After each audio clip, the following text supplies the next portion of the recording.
Assalamualaikum warahmatullahi wabarakatuh. Waalaikumsalam warahmatullahi wabarakatuh. Pemirsa yang budiman, kita bertemu lagi di channel Jas Merah.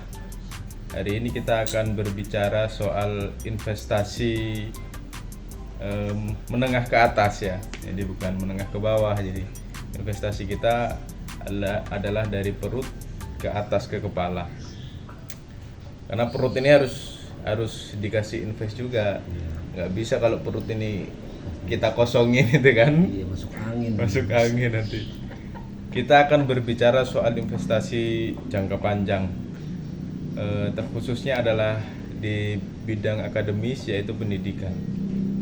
Sekarang banyak anak-anak muda yang tertarik melanjutkan kuliah di S2 ataupun S3. Sebelum kita ke sana dulu, ini persentasi anak muda yang melanjutkan studi di sarjana itu bisa dikatakan sedikit, karena di di daerah-daerah pelosok itu banyak masyarakat yang belum tahu bahwa ternyata ada KIP ya Mas Iqbal. Betul. Nah ini di desa-desa itu banyak nggak tahu soal informasi kuliah gratis KIP itu.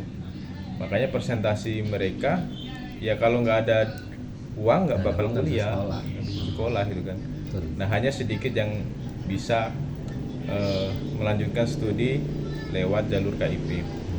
Nah ini karena kurangnya informasi, terus juga internetnya juga yang belum sampai ke pelosok-pelosok. ya betul. Betul. Karena mereka mungkin pandangannya kalau sekolah SMA atau SMK aja yang sekarang SPP-nya sudah lumayan mahal itu kan, apalagi tingkatnya kuliah gitu kan. Jadi orang tua yang nyut dasnya gitu kan, palanya nyut gitu kan. Nah ini saya hari ini bersama Mas Iqbal nih. Baik. Mas Iqbal ini adalah salah satu orang terpilih yang ada ketertarikan untuk melanjutkan studi di S2 gitu kan. Mudah-mudahan kita berdua nanti setelah selesai S2 bisa ada ketertarikan S3 ya Mas Iqbal ya gitu kan. Amin, amin, amin. Kita akan tanya soal Mas Iqbal ini salah satu mewakili dari beberapa banyak pemuda yang selesai S1 ada tertarik S2. Nah, ini apa kira-kira motivasi yang ada pada diri Mas Iqbal ini kan? Mungkin atau pengen jadi dosen atau memang hanya banyak uang, hanya kuliah saja lah daripada nganggur di rumah atau apalah itu kan. Banyak, ini salah satu alasan yang akan kita tanya kepada Mas Iqbal ini. Coba Mas Iqbal, pertama kenalkan nama dulu, kemudian alasan kenapa kok ada ketertarikan untuk S2 gitu. Oke. Perkenalkan, nama saya Muhammad Iqbal. Mas Iqbal. Asal saya dari Tanjung Karang. Karang. Jauh-jauh dari Karang ke Metro cuman untuk melanjutkan kuliah. Karena ada tujuan juga sih, karena bukan berarti di Karang nggak banyak kampus, bukan, tapi karena emang gratis sih. Nih salah satunya kan dapat beasiswa, entah beasiswa pinter atau beasiswa apa saya nggak tahu juga kan. Jadi kuliah S2 ini gratis ya Mas Iqbal ya? Gratis, alhamdulillah. Awal mulanya sih ngobrol-ngobrol lah sama kakak-kakak juga kan di Metro. Udah itu dia menawarkan mau lanjutkan sekolah atau enggak gitu kan, dibiayain intinya gitu. Dan dikasih tempat tinggal, dikasih kerjaan, syukur alhamdulillah lah, jadi bisa sampai ke Metro yang gitu. Motivasinya sih cuma satu sih Mas, intinya sih bahagian orang tua lah gitu. Itu udah positif itu pasti itu kan. Orang tua itu nggak pengen nanti anaknya ke depan itu hidupnya susah Ya. Pasti semua orang tua itu pasti berpikirnya seperti itu sih, tidak mau anaknya itu seperti orang tuanya, pasti gitu. Ya, kalau orang tua SMA lulus SMA Anaknya minimal kuliah. lah ya lulus Iya. S1 gitu kan. Betul. Syukur bisa lebih tinggi lagi Betul. gitu. Kalau prinsip orang tua pasti kan seperti itu ya Mas Iqbal ya. Orang tua tuh nggak ada duit pun diada-adain, ada duit. Betul itu. Mm-mm. Saya ngerasain sekarang jadi orang tua sekarang punya anak dan Gimana coba rasanya itu? Makanya salah satu motivasinya itu sih, kedua orang tuaku itu emang selalu udah lanjut aja sekolah, masalah kerjaan mah nanti juga menyesuaikan gitu kan, gimana kita di tingkat apa ya itu nanti kerjaan kita di situ kayak gitu.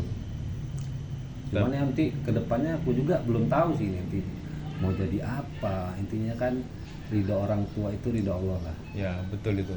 Tapi berbicara kerjaan nih Mas Iqbal, kita nggak tahu nih apa besok atau lusa kita akan kerja apa gitu kan. Betul. Tapi yang kita buka tadi namanya pendidikan itu adalah investasi jangka panjang, menengah ke atas gitu kan. Betul.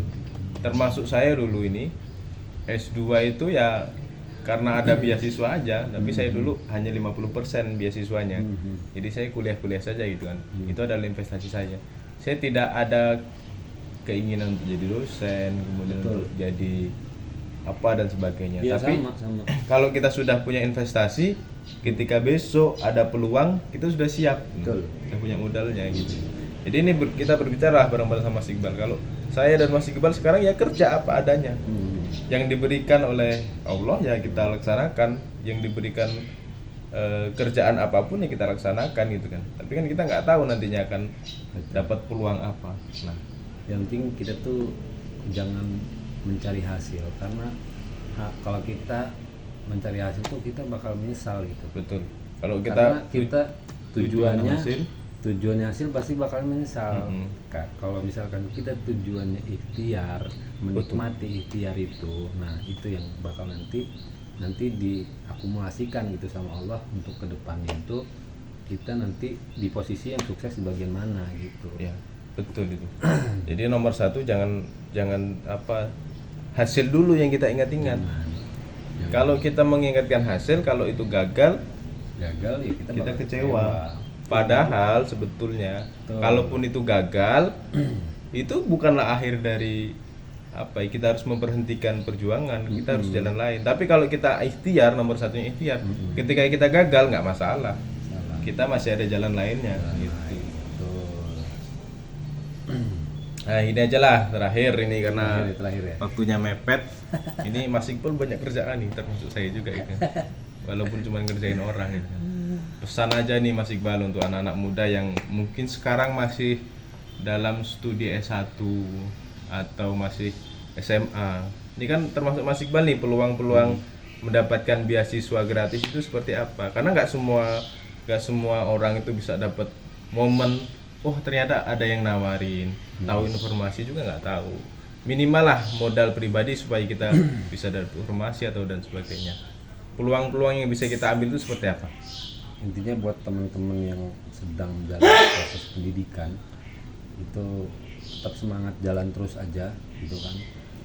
Kerjain apa yang sudah ada di depan kita, baik itu tugas akhir Ya. atau yang baru mulai atau yang baru lulus gitu, dinikmati aja prosesnya gitu. Terus kalau masalah setelah lulus S1 itu banyak banget program-program beasiswa baik dari perusahaan maupun dari pemerintah. Salah satunya itu apa? Aku lupa tuh. Salah satu beasiswa yang sangat gampang gitu. Tiap tahun tuh ada terus. Ada tuh. Yang dari Kemendikbud itu ya. Aku lupa. LPDP itu kan? LPDP. Ah, LPDP. LPDP juga itu tidak terlalu sulit juga sih itu untuk mendapatkan beasiswa itu gitu kan. Ya asal ada niat untuk melaksanakan pasti bisa Betul. tercapai. Betul. Jangan pesimis, misal Simis. sekarang rata-rata kalau LPDP itu kan tupel tuh kan. Rata-rata orang nggak bisa bahasa Inggris, belajar seminggu dua minggu aja jangan selesai. takut dulu gitu, belum juga jalan udah Betul, takut gitu kan, jangan kayak gitu. Kita jalanin aja dulu, kalau jatuh bangkit lagi, jatuh bangkit lagi. Jangan apa ya, jangan posisikan diri kita tuh nggak mampu gitu, tapi memposisikan diri kita itu bisa dan mau berusaha gitu, Mas Ali. Betul. Saya kira cukup dulu ya, jangan kita gali semua dari Mas Iqbal ini. Ya nanti kita ketemu lagi Ya, kita next nanti apa konten berikutnya kita akan berbicara lebih detail lagi soal banyak hal terutama tentang anak-anak muda ini ya, motivasi Betul. untuk anak muda.